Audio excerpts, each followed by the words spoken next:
All right, welcome back to Virtual School Assembly. Today our guest is Mandell Frazier. Mandell is a Hollywood actor and a motivational speaker, best known for his roles in Tyler Perry's If Loving Is Wrong, CBS's The Young and the Restless, and the action series NCIS Los Angeles. The Detroit native has over 100 film, television, and commercial credits, and is also a former TV talk show host and on-air radio personality. Frazier's speaking platform is faith, fitness, and focus, and we're going to get into those three different elements today. His passion for promoting human welfare and his ongoing support of various nonprofit human services has led to him being the recipient of multiple humanitarian awards. Mandell, thank you so much for being on the show today. Thank you for inviting me, Tyler, and hello to all the VSA audience. Thanks. So there's a lot I want to dig into with you, but let's start with the beginning. You're from Detroit, which is not a normal place for actors in Hollywood to come from. Tell us a little bit about your childhood and your interest early on in acting and theater. Absolutely. First of all, I want to say go blue. At the at the end of the day, my passion for acting, I would have to say, started with my mother. She was my first director, producer, writer, casting director, you name it. You know, my first fan. My mother, I grew up in the church. I'm a Christian, grew up in the church. And long story short, my mother used to do these Sunday school skits that actually was very popular. And fortunately, my church was big enough, we had a theater. So what turned out was a skit, a Sunday school skit, ended up being an actual full-blown production. And so she would obviously, pick me. And so I was doing it because it was fun. My other friends was doing it. And I think the first role I had was the good thief. It's an oxymoron, the good thief on the cross, that actually went to heaven with Jesus. And so that was my first taste of acting. And even though it wasn't a big role, but I made the role big. I might have, I think that was the first time I heard the word upstage. Right. Fun. I was having fun, and that's when I realized that this is something that I enjoy doing. And so that was the beginning for me. Is doing a stage play production with my mother at around maybe 9, 10 years old. And it just took off from there. Cool. So did you do drama and theater when you were in high school? Believe it or not, no drama or theater in high school, college. Again, it was just a hobby. It's something that I enjoy doing. My major was computer information systems, right? And I never thought about turning my hobby into a career. Hindsight being 2020, I wish I would have. I could have been like Jordan and Serena Williams and Tiger Woods and Tom Brady, go blue. But at the end of the day, I got to rub it in, Tyler. But no, long story short, I just feel like it was meant to happen. It didn't happen when I thought, I wasn't planning on it. It was more or less me trying to find myself, but not knowing that there's an old saying that sometimes what you're looking for is right in front of you. And so it took me years to figure out what I really wanted to do, And so even though I had friends of mine who who took drama and theater in high school and college, and then they would reach out to me, hey, Mandell, can you help me out with this drama play for this weekend or my thesis or whatever? And of course I was like, yeah, sure, no big deal. I didn't get paid for it. I just enjoyed doing it. But again, it never dawned on me that, hey, this could be a career path for you. There's an old saying that if you enjoy what you're doing, you would never work a day in your life. And so hindsight being 2020, I'm looking back, I'm like, wow, things, but at the end of the day, I'm glad that things happen the way it's supposed to happen. So I have no regrets. So a lot of people in Hollywood, that's what they wanted to do their whole lives. They tried to get into acting young and then kind of grew up in LA and went from there. Obviously, your story is very different from that. Where did you first, or when did you first decide, maybe I want to try this acting thing out? I've been very blessed and fortunate to be able to pursue my dreams. And I had other dreams before I decided to do acting. I used to model. Matter of fact, at one point I lived in Atlanta, Georgia, because I had signed a modeling contract. And then one of my passion was working out. I enjoy fitness. Mhm. Uh, Health and wellness for the most part. So when I moved to Atlanta, I wasn't thinking about acting per se. I was focusing on, being a fitness trainer, being the next Tyson Beckford, and Mhm. just enjoying life. And but as years went by, I remember my parents, they had me when they were older in life. Um, so when I was living in Atlanta, Georgia, I would talk to my parents on a regular, but I wouldn't see them. And social media wasn't a thing back then. It didn't exist for the most part. So I would talk on the phone, and we would have fun. But then when I would go see them, usually around the holidays, they were getting a little bit older. I would see another gray hair, another wrinkle. And so with that being said, I said, you know what? At that time, I was getting bored with Atlanta, and I'm like, you know what? I need to regroup, and I want to spend some time with my family before I head out west. And so when you never know what path God is going to take you on. But at the end of the day, I end up moving back home for the goal was supposed to be for like a couple of years. Mhm. But there's a blessing in disguise because by me spending time with my parents, I found a church home, and they asked me if I would participate in some small skits at the church. And at first I said no because I wasn't trying to do that. It's been years since I've been acting, and I'm like no. But then I let them talk me into it, and I did it, and oh my gosh, it just really opened up doors for me, from a creative standpoint. And so that from that point on, I was going to move to California just because I love the weather. It had nothing to do with acting initially. It was just because of the weather, the Beverly Hillbillies, the swimming pools, the beach, the mountain, the ocean. My brother at the time, he had lived in California. So he used to always talk about it. I see pictures all the time. So I was like, you know what? One day, I'm going to move there, but then now I had a reason to move to California other than the atmosphere. It was because now I was pursuing something bigger, which was my acting. And another thing about being a blessing in disguise, I met my wife, who was I've been knowing her since she was 17 years old. And long story short, we reconnected, and we ended up getting married. So you never know what God has planned for you. That's my whole point. You can have plans, it doesn't fall through. But I feel like if God has given you gifts and talents, you want to use it for His glory. You want to use it, so you can. Your gift is for somebody else. Right. A gift is no good if you keep it to yourself. You want to give it to somebody else, and there's more power in giving than receiving. So yeah. So I love that part of your story is your faith, and you've mentioned kind of God's um, purpose in helping you find your path. But typically when people think of Hollywood, they don't think of God, they don't think of faith as being something that gets you there. What is it about your story where you felt like acting was in your future, and it was something that God either helped prepare for you or it's one of the talents that God gave you? How did that kind of coincide? Well, first of all, I'm not typical. Right. I have a saying: I may be in Hollywood, but Hollywood's not in me. Mhm. My faith has got me to where I'm at, and it's sustaining me. So how dare I have the audacity to deny my faith? I don't care what Hollywood says. I'm not. I'm not. I didn't move to Hollywood to compromise my integrity. Mhm. Okay. At the end of the day, I want to please God. But I understand that we all have a platform, right? Sure. We all have a ministry, and my ministry may not be for somebody who's came from a different path, and that's okay, because at the end of the day, I feel like in Hollywood you deal with so much rejection. Okay, and actually, there's an old saying that the average actor hears more no's in a year than most people hear in a lifetime. Wow.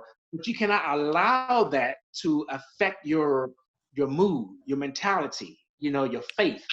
You have to have something deeper than just uh, there's an old saying, my net worth does not define my self-worth.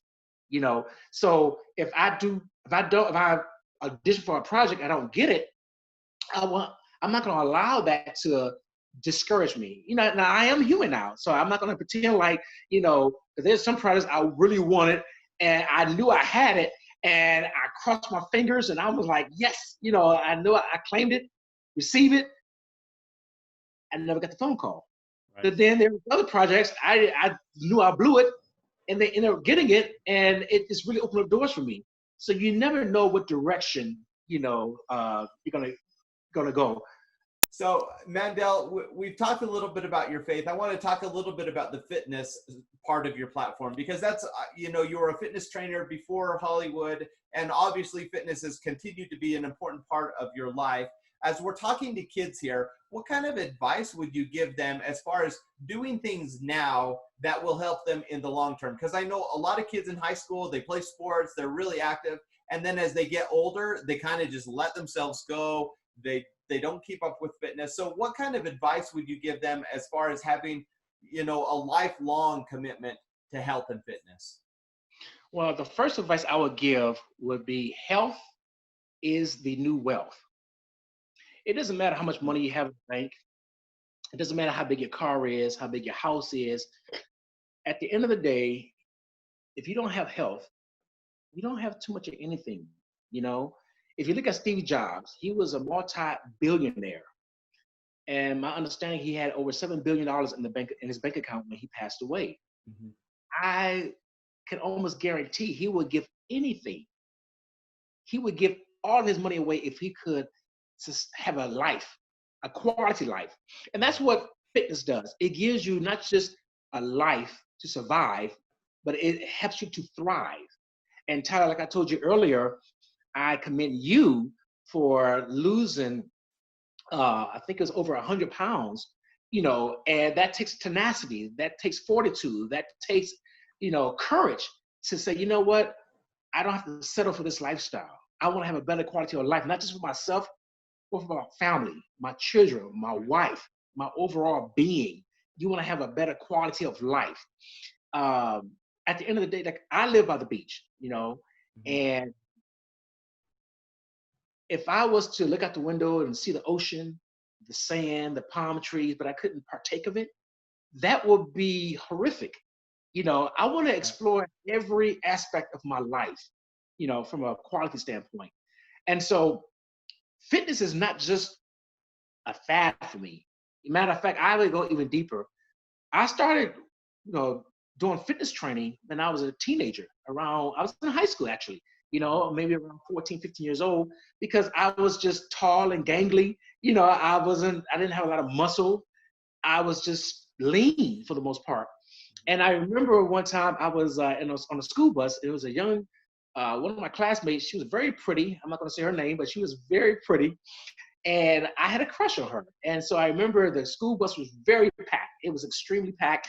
And there was on standing room only. And so she was one of the last one who came on the bus, and she wanted a place to sit. So she's like, Mandell, can I sit on your leg? And I said, yeah, no problem. I kind of played it off. I'm trying to be all cool and calm and collective. Right. And after the first bump of the bus ride, it was another friend of mine who was a little more beefier than I was. And she said, hey, can I sit on your lap? Mandell's leg is too skinny. It's hurting my butt. That right there was like, ding, okay, Mandell, you need to, and I'm the kind of person, I didn't know at the time, but I had a complex. I used to wear sweatshirts or sweaters under a button-down shirt in the summertime because I was embarrassed of my body because I felt I was too skinny. And I'm being transparent, for the most part. So a lot of people, when they see me, they thinking, oh, you've been like this all your life. No, there was a starting point. There was a foundation that was laid for me to build upon. And so my story was just the opposite of yours, but the same type of results in terms of I was tired of how I looked. I felt like, I was too small for my age. I've always been tall. I was like 6'1". I'm 6'2" now, but at the time I think I was 6 feet, 6'1", but I didn't have no size to me. And so I started working out and I started doing my due diligence. I was crazy about Arnold Schwarzenegger and I was to follow him. I used to buy his books and his posters would be all in my room. And I said, someday I want to be like, I want to look like him for the most part. And so that was my motivation. I had to put pictures on the wall to remind myself that's where I want to be at. I didn't want to focus on where I was at. I had to focus on where I was going. And so my brothers who had weights in the basement, when they was at school or at work, they didn't want me to, when I was there, they didn't want me to touch it. But when they would go to be at work in school, I would sit down in the basement and I would start working out. And over time, they started noticing that, wait a minute, you can, what's going on here, And so I started training myself, and then one day I convinced my mother to let me join a gym so that I could, take it to a different level.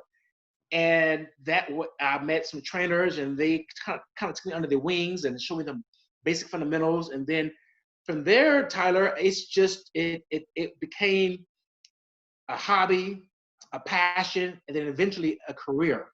And even though it's not a career now, people still, I'm on the beach, I'm riding a bike, I'm jogging, I'm playing beach volleyball, I'm hiking, I'm at Walmart, I'm at the post office. No matter where I'm at, and I'm on set, somebody would come to me and say, hey, do you train? Right. What I do, I just kind of joke around and say, yeah, I charge $250 an hour. And I keep forgetting I'm in Hollywood. And so they say, oh, you're cheap. When can I come train them? I'm like, no, I'm just joking around. I don't train.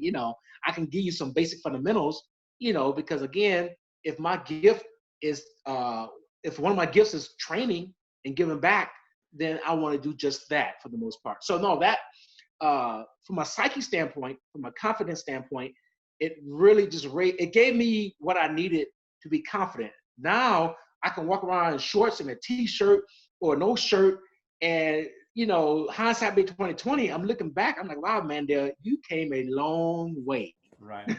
So I want to take a couple things from this. First, you mentioned early on when you were in high school that you were a little insecure because you were so skinny, and I was in a similar boat. I was actually a really skinny teenager, but for me, the issue was I sweat like crazy, and I was so self-conscious about it. And so just like you did, I wore so many layers. Even during the summertime, I was wearing 4 or 5 shirts at a time because if I could sweat through 2 or 3 of them, then I had to wear 4, And so I want to point this out because there's so many kids watching this that are in that age group, middle school, going into high school, where there are things about your body or the changes that you're going through that you're going to feel self-conscious about. I know, because I teach 5th graders and it's starting in 5th grade. And kids think that they're the only ones that are having those issues, and it's not true. We have famous Hollywood celebrities that went through the same thing.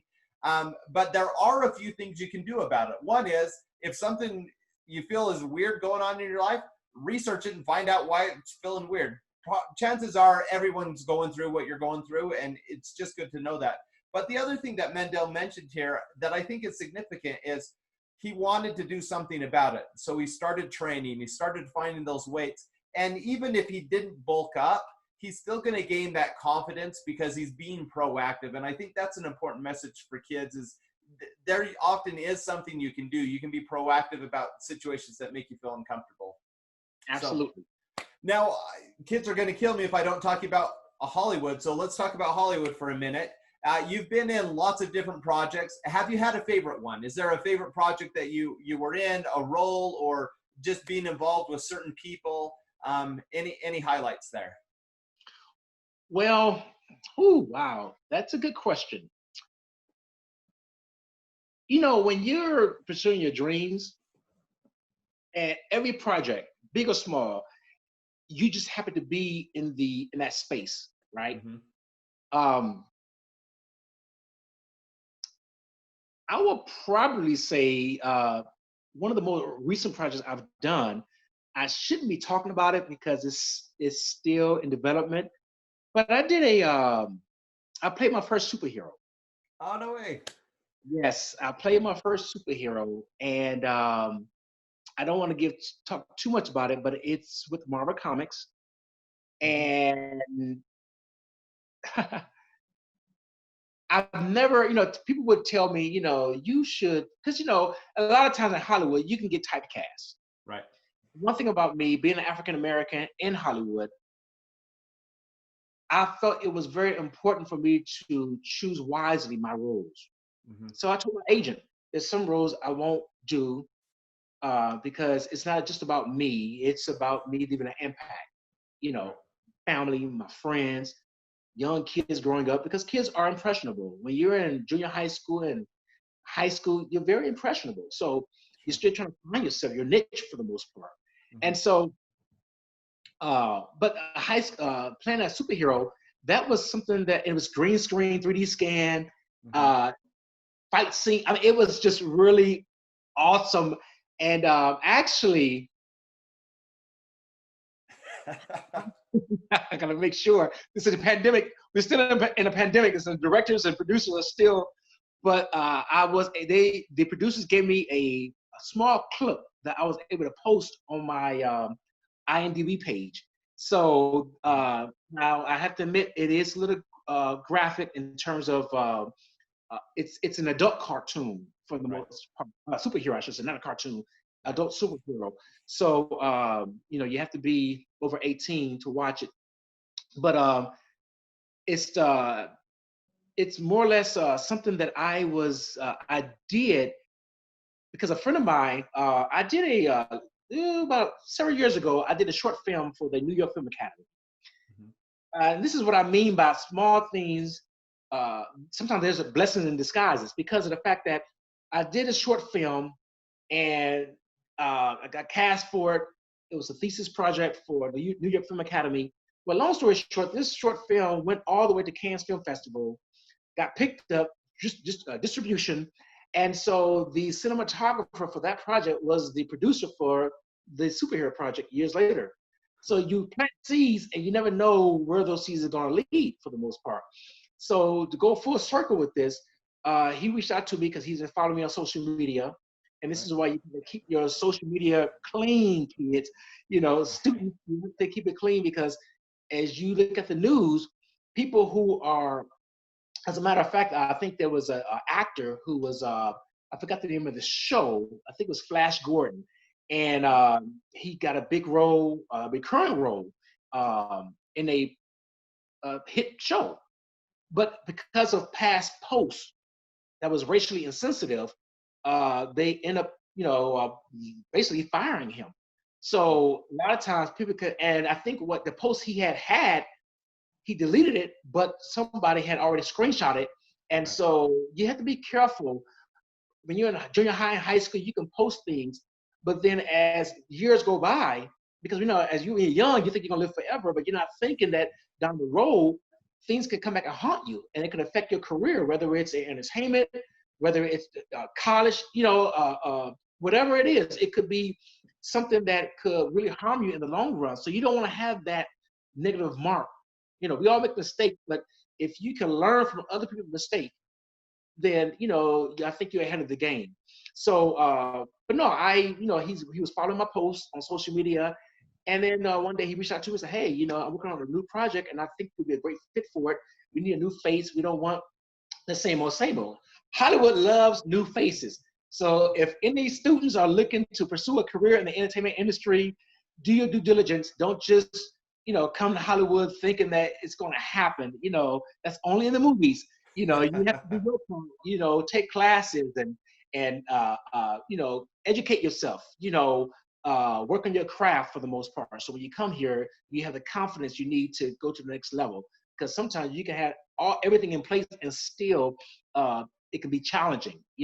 So you have to, there's a reason why less than 1% make it, not to discourage anybody, but who's to say you're not that 1%? That means somebody made it. Right. So at the end of the day, pursue your dreams, have fun. But no, I think I could say one of my favorite roles was when I played a superhero, and I was I wasn't a bad guy. I was actually the good guy, and I had fun with it. I had a Yeah. chance to really. They gave me the comic book, and it was autographed by the writer, Oh, and cool. I'm looking forward to seeing where it goes. But that was something. And again, this all falls into me taking care of myself. Because every now and then I post workouts, small workouts on social media, things you can do at home, things you can do. Everybody doesn't live next to the beach like I do. So you have to be creative, right? I believe, Tyler, you're in Utah. Right. A lot of flat lands there, but you also have the mountains. So there's things you can do to be creative. We are in a pandemic, which means that we have to learn to adjust to our environment without losing ourselves in the process. You know, and people are, some people are gaining weight because they're stressed out, they're eating too much, they're not working. And so this is where my faith comes in. It gives me peace of mind. It lets me know that, hey, regardless of what's going on outside of me, I have peace within me. It doesn't mean that I'm perfect. It doesn't mean that I'm not uh, uh, exposed to what's going on. It's just that I changed my mindset. So instead of looking at the glass as half empty, I choose to look at it as half full. Right. That's cool. Well, I love your story, and I love your enthusiasm, not just for your faith, but what you're doing, for your career. And I'm so thrilled that you're having so much success. Kids watching this, I think a lot of them have stars in their eyes, and they're thinking, I want to be in Hollywood too. If you could go back in time 10 years and give yourself some advice, what are some of the things about Hollywood that you wish you'd known? What are some of the challenges and the obstacles that you faced in the last 10 years or so? What obstacles within the last 10 years I wish I had known prior to moving to Hollywood? Good question. Well, let's see here. If I can just be perfectly honest, I think with me, it was just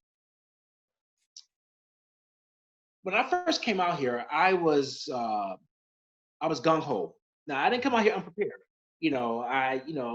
Before I moved out here, I actually transferred my job. I was a fitness, as I told you earlier, I was a fitness director for LA Fitness, and I was able to transfer to California from the Midwest.